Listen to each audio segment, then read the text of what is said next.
Hey guys, I'm Leanne. Joe Somerset. Yes, it's part 3 today, and this is planned all along because you want to do part 3s usually when something's gone wrong.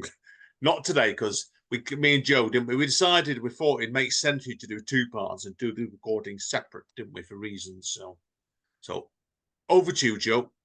Tell us about this introduction to the Okay, third part. so here goes. So I'm on to chapter 9 now, and the children have found out. Not only have they found out where their mother has gone, but they've managed to trace her steps to the actual island where they hope that she still is. So this is the book, the chapter that's just talking about their arrival onto this remote island that's way beyond anything that they've ever experienced before. So this is they're just on the boat as it's arriving, the ship. Wake up! Isla shook Lac. His eyes popped open in an instant, and he jiggled Luke Skywalker up and down. Ready for adventure, Luke? Groups of passengers were packing away their iPads and half-eaten packets of biscuits. Lac squirmed as Isla dragged her hairbrush through his bushy ginger curls, so unlike her and Mum's long black hair. None of the adults saw little Lac squashed between a sea of enormous rucksacks as they followed the gang of girls and boys down a sloping ramp and along a pier to the shore. Sunshine glinted on a sign, Puerto do Mora. Isla noticed a stone cross with names of soldiers carved into its plinth that was just like the war memorial in the park at home. Except the cross on this one was surrounded by a circle, just like Mum's ring. Strange. It even had the same swirly patterns. She bent down and zipped up Lac's jacket. Not a word, remember? About our mission? About anything. Don't open your mouth. Is it a secret mission? Yes. Isla twisted the ring in her pocket, tracing its pattern with her finger. I mean it. Promise not to open your mouth. He opened it and wobbled his front tooth with his tongue. Ew, gross, said Isla. He beckoned with his finger and she bent down. We're hungry, he whispered into her ear, shoving Luke Skywalker's head beside his lips. Isla gave him a packet of yogurt raisins from her bag. The school party clambered across a minibus and aboard a minibus and drove off. A woman walked forward, wearing the same worried expression as Mum, deep grooves carved between her eyebrows. But it wasn't her. Lac's face crumpled. I'll just call her in case she picks up, Isla said. I'm sorry, caller, we are unable to connect you. Same old. How many times had she heard that message? It felt like there was a stone in her stomach. Isla texted, It's me. We're here on Mora. Please text back. XXXX. Willing her voice not to wobble, Isla said, I told you Mum wouldn't be here. That was just a story I told the youth hostel man so he wouldn't figure out our secret. His eyes flashed back at her. You lied. I had to.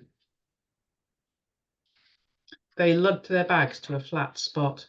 Kicking dried up lumps of sheep's doo-doo out of the way, Isla laid out the tent and inserted bendy poles into their slots, just like she'd learnt at scout camp. While she tried to remember what to do next, Lac crawled under the floppy canvas and lifted it upright. Genius! That's how it goes, Isla said. It all came back to her. Poles, then pegs. The wind tried to stop them, but together they forced the pole ends into their grommets, and Lac held them tight while Isla stuck pegs in the ground. They high-fived each other in front of the tent, which was leaning sideways but upright. It's sort of right. Yay for scout camp. Lac pulled the door zip and they wriggled inside and slipped into their unrolled sleeping bags, curling up together with Weasley in the middle. Isla was dreaming about a police car whizzing around the corner, but its siren only made a teeny, tinny sound. Her hand swiped a tickly place on the back of her neck. It still tickled. Isla rubbed again, and it crawled up around her ear, over her earlobe. A high-pitched whine zapped straight to her eardrum. Isla screamed and slapped the back of her head. but the fly danced away to the top of the tent. Weasley, get it! Why couldn't it screech in my deaf ear? It was still light. Next to her, Lac yawned. Mew, he whimpered, tapping his tummy. Isla rolled over and rubbed her eyes. I'm starving. A groan escaped from her throat. Oh no. She remembered where they were. Stopping there. Tremendous. Oh, great points to leave people dangling that one, Joe, there, definitely. Cliffhanger, definitely. So brilliant stuff. No, absolute tremendous. Said it's like I can't even begin to recommend this book enough because I really enjoyed it. I said to you, to get me saying that is because this isn't my genre book. Any structure for it. I loved it.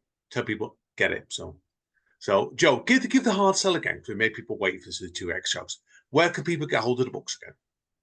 Okay, yeah, thanks, Andy. So, yeah, this is an adventure story for 10 to 12-year-olds, but we could say 10 to 99-year-olds because it definitely takes you all along on its thrilling ride.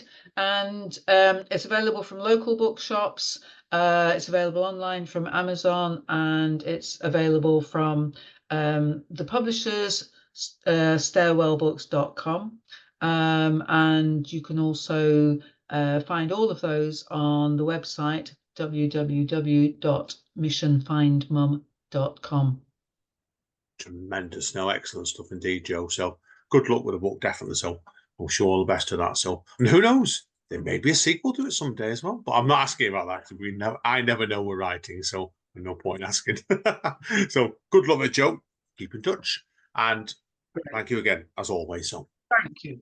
Thank you, Andy. Thanks. okay, people. Yeah, that's it now for first one back today. It's been great fun. I've really enjoyed this today. I've missed this podcast. It's scary because there's still been podcasts coming out every week, but to come back after a 6-week break is weird, but great. So anyway, thanks again, Joe Somerset. As Don Callis over at AEW Wrestling says, stay safe and stay over. See you all next time.